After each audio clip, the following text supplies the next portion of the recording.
งนอเนาะอันนี้ต้มไก่เนาะอันนี้ออกกระแดก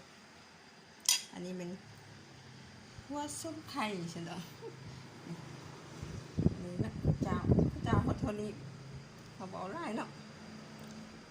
เป็นไล่เนาะ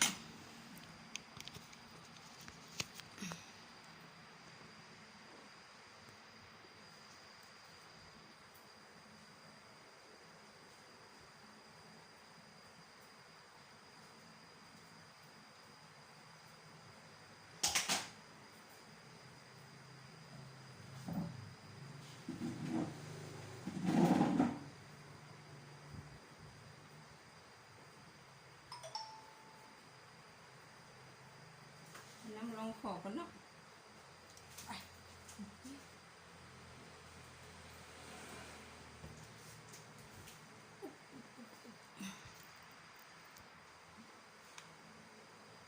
นี่นะเอาทั้งสีมากเลยไว้นะอบน้ำผึ้งอันนี้